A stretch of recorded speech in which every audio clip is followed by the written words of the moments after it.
We've talked about what actions we can take, how we can work together, and I'm just so pleased that we're all here together now, and I am really honored to be able to introduce our ambassador to Vietnam, Ambassador David Shear.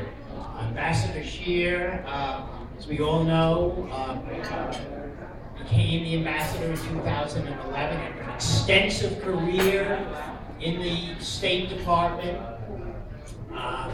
And he's shown to us and demonstrated a real love and compassion for human rights issues, for economic issues, for educational issues.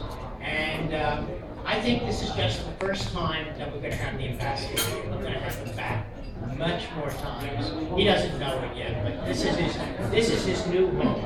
So with that, Ambassador Shear, I'm so pleased.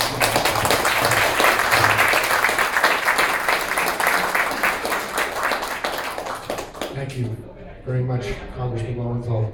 As I said this morning, the Vietnamese American community is very important to us. You have a very strong voice. We listen. You have very strong representation in Congress. Congressman Lowenthal has been very, very supportive.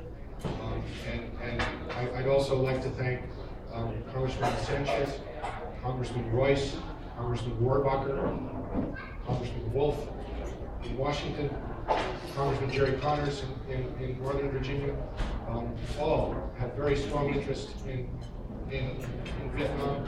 And as I said this morning, when they talk, we listen. We listen.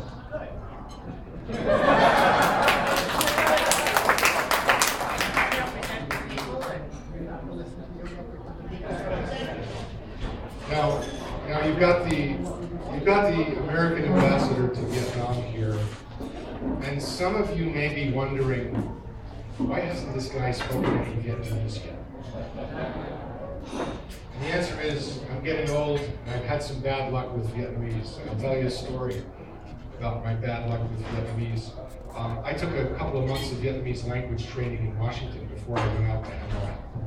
And about a week after I started Vietnamese language training, I had my confirmation hearing in the Senate. So I went up to my confirmation hearing. I was a little nervous. So you all know Senator Webb, right?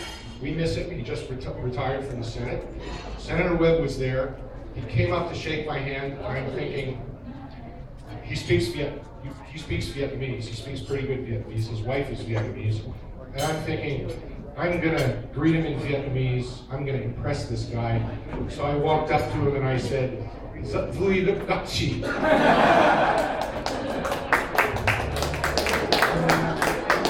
And as soon as I said it, I thought, oh no. And then he looked at, he can be pretty stern sometimes. He can be pretty stern, and he looked at me and he said, is that Vui Luk Gak Oh? So that was my most unforgettable Vietnamese language lesson.